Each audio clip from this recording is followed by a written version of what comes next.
Autism Fitness founder Eric Chessen leading the movement for movement here again for another edition of Autism Fitness Tuesday Training. And in this edition, we're going to be discussing one of my absolute favorite strategies. And it's one of my favorites because it works so well in keeping us as coaches from making the number one coaching mistake. And that number one coaching mistake occurs both with the autism and neurodivergent population that we're considering that one population right now, and the neurotypical population. And that one big coaching mistake is, ready for it, overcoaching, giving way too much information to our athlete verbally, leading to both confusion, sometimes elevated anxiety, and reduced effectiveness of the exercise because the athlete may not understand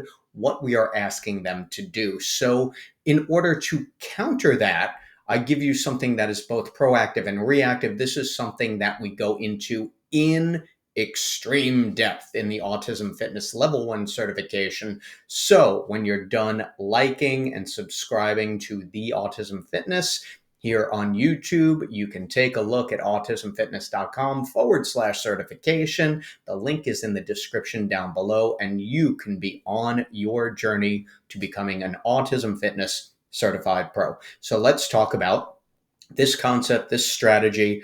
Oh, it works when used correctly, called counting versus not counting. Now, in this edition of Tuesday Training, I'm going to show you how I might use this with a box squat with one of my Autism Fitness athletes, but you can use this with any exercise.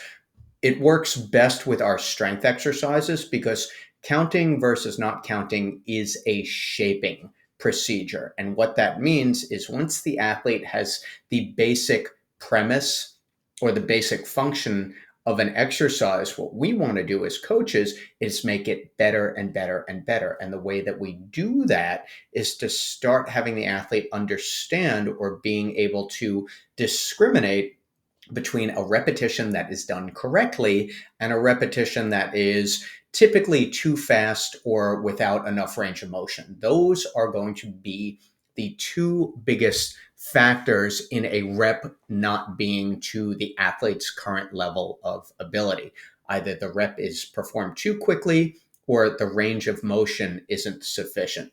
So with a squat, for example, with my athlete Zeke here, he is going to squat to the box. Now, if you've seen Zeke before, you know he has a tendency towards a long latency in between repetitions. As demonstrated here, there's a 3 or 4, sometimes a 7 to 10 second pause in between those repetitions. So that's his baseline. That's where he's starting right now. However, we want to keep those repetitions in a 3 to 4 second latency between each other. Otherwise, the exercise really isn't going to have much of a training effect. More on training effect in another video. So what I might do with counting versus not counting, the fantastic application of this or the outcome is what we're not doing is saying, don't do it that way, or you're not doing it right, or do it better, or any of these other ineffective ways that call attention to what we don't want our athletes to do. And it functions in the opposite way that we intend it. So if we start calling attention to, no, not that way, or that repetition wasn't good, or this, that, the other thing, it actually fails in application. We don't want to say anything about what the athlete is doing incorrectly. We see a lot of problematic movement with the autism and neuroadaptive population. We're going to see it. That is the stadium in which we play. Me making a sports analogy, even though I'm really not a sports guy. Anyway, that's the arena. All right. So here we have a way to counter that that initiation or that thing that we want to do. We have that habit of, no, not that way, or don't do it that way.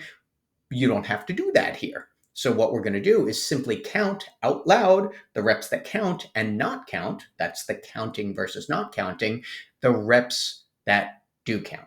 So the reps that don't count, we're not counting. The reps that do count, we count out loud. So in this example, we might have this 5 or 6 second latency.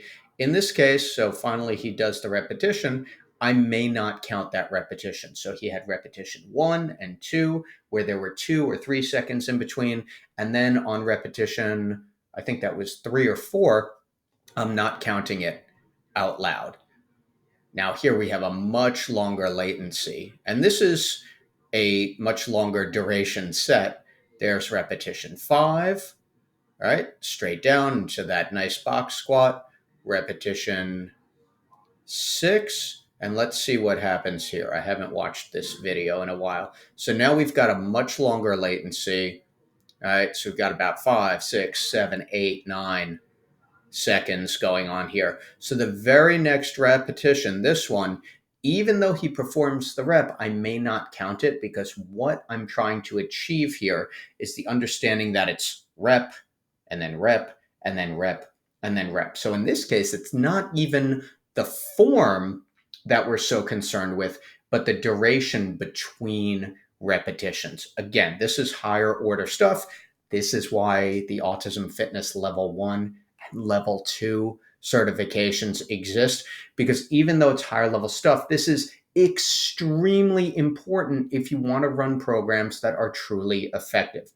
An exercise is a tool. The strategies that we have are tools. If we are not using them the way that we intend, then we are going to have lesser outcomes for our athletes. And I would imagine that we want the best possible programming for our athletes. So these are the things that we need to consider. All right, let's take a look and see what happens next. Well, head is turned. He seems like he's having a good time. Comes on up. So that was a pretty good repetition. Let's see what happens last. So here we have another long latency and up. So counting versus not counting is not just relegated to squats. Typically, we use this with band rows or band pull downs or any exercise that has both a concentric and an eccentric component, i.e., a strength exercise. But this is something that is a phenomenal tool to have in your coaching toolbox, because it cuts off that extraneous extra language that's going to be ineffective anyway. It keeps you from the habit of don't do it that way or that rep wasn't good.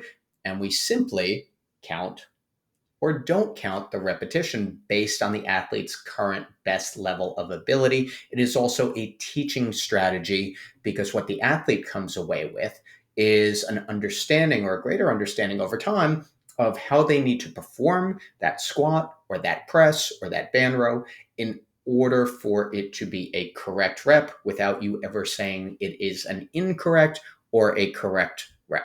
Again, one of my favorite strategies that we have in the Autism Fitness program. This has been your Autism Fitness Tuesday training. I'm Autism Fitness founder Eric Chessen. Please like, please subscribe, please share with someone who you think might benefit from this if they want to implement the best possible fitness and adapted PE programs for the individuals on the autism spectrum or with neurodiversities that they serve and they care for. Link to the Autism Fitness certification is in the description below. And there you go.